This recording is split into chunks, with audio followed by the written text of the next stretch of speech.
കർത്താവിൽ പ്രിയരെ, ഇന്ന് വലിയ നോമ്പിൽ 7-ാം ദിനം, ക്ഷമയുടെ അളവ് അഥവാ ദ മെഷർ ഓഫ് ഫൊർഗീവ്നെസ് എന്നതാണ് ഇന്നത്തെ ധ്യാനം. ഒരു സൺഡേ സ്കൂൾ ടീച്ചർ തൻ്റെ കുട്ടികളോട് ധൂർത്തപുത്രനായ മകൻ്റെ കഥ വിവരിച്ച ശേഷം ചോദിച്ചു, ഇനി പറയൂ, ആരാണ് ഈ കഥയിൽ ഏറ്റവും കൂടുതൽ കഷ്ടപ്പെട്ടത്? ഇളയ മകനോ അതോ മൂത്ത മകനോ? ഒരു കൊച്ചുകുട്ടി കൈ ഉയർത്തി മറുപടി പറഞ്ഞു, ഏറ്റവും കൂടുതൽ കഷ്ടപ്പെട്ടത് മൂത്ത മകനോ ഇളയ മകനോ അല്ല, മറിച്ച് കൊന്ന് അത്താഴത്തിന് വിളമ്പിയ ആ തടിച്ച കാളക്കുട്ടിയാണ്. ടീച്ചർ പ്രതീക്ഷിച്ച ഉത്തരമായിരുന്നില്ലെങ്കിലും ആ കുട്ടി പറഞ്ഞത് തികച്ചും ശരിയാണ്.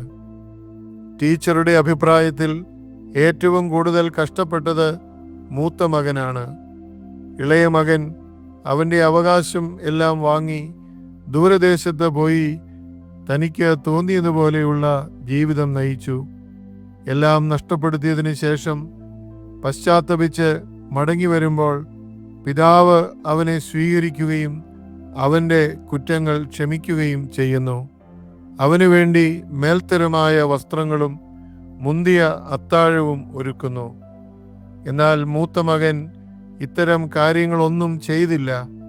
പക്ഷേ ഇളയ മകൻ്റെ മടങ്ങിവരവിൽ സന്തോഷിക്കുവാനുള്ള വിശാല ഹൃദയം അവനുണ്ടായില്ല എന്നതാണ് അവിടെ പറയുന്നത്. അസൂയ, കയ്പ് എന്നിവ കൊണ്ട് അവൻ്റെ ഹൃദയം നിറഞ്ഞിരുന്നു. ഇളയ മകനെ സ്വീകരിച്ച പിതാവിനെ പോലെ നികുതി പിരിവുകാരെയും പാപികളെയും സ്വാഗതം ചെയ്യുന്ന യേശു കർത്താവിനോട് യഹൂദന്മാർക്ക് ഏറെ നീരസമുണ്ടായിരുന്നു. അങ്ങനെയുള്ള യഹൂദ മനോഭാവത്തെ പരാമർശിക്കുന്നതിന് വേണ്ടിയാണ് യേശു ഈ ഉപമ പറഞ്ഞത് എന്ന് കരുതാം. ദൈവത്തിൻ്റെ കരുണയ്ക്കും ദൈവത്തിൻ്റെ കരുതലിനും അതിരുകളില്ല എന്നതാണ് ഈ ഉപമയുടെ പ്രധാന പ്രമേയം. ദൈവത്തിൻ്റെ ക്ഷമ നിഷ്പക്ഷമാണ്. നല്ലവരുടെ മേലും ദുഷ്ടരുടെ മേലും ഒരുപോലെ അവിടുന്ന് മഴയെ വർഷിപ്പിക്കുന്നു. ദൈവത്തിൻ്റെ ഹൃദയത്തിൽ ഇളയപുത്രനും മൂത്തപുത്രനും എന്ന വ്യത്യാസമില്ല. ദൈവം ഇരുവരെയും ഒരുപോലെ സ്നേഹിക്കുന്നു. ദൈവപിതാവിൻ്റെ ഈ അളവറ്റ കാരുണ്യം അനുകരിക്കാനാണ് നാം വിളിക്കപ്പെട്ടിരിക്കുന്നത്.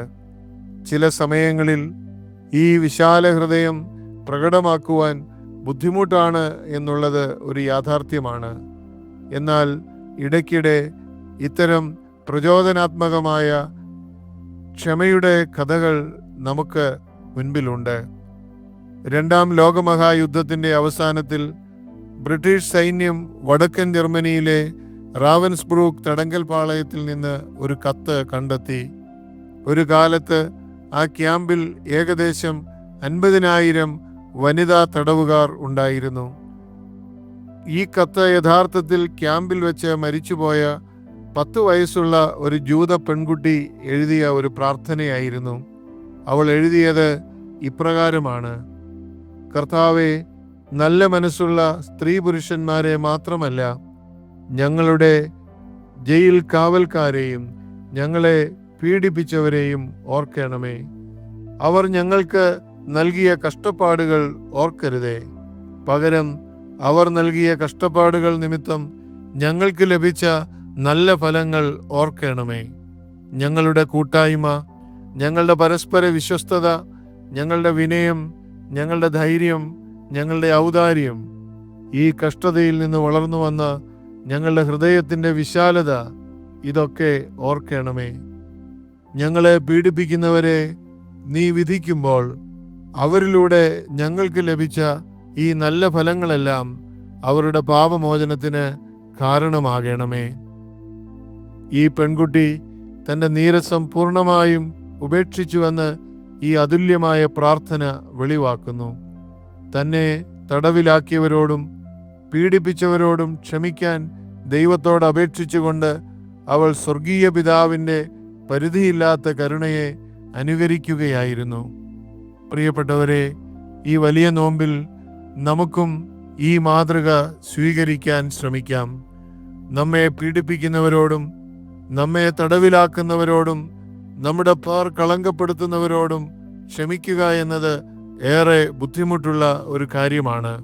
എങ്കിലും മനഃപൂർവമായി അത്തരമൊരു ഹൃദയത്തിന് വേണ്ടി ആഗ്രഹിക്കുകയും അത്തരം കാര്യങ്ങൾ പ്രാക്ടീസ് ചെയ്യുവാൻ തക്കവണ്ണം നമ്മുടെ ഹൃദയത്തെ ഒരുക്കുന്നതിനും ഈ നോമ്പുകാലം അതിലെ ധ്യാനം നമുക്കിടയാക്കട്ടെ.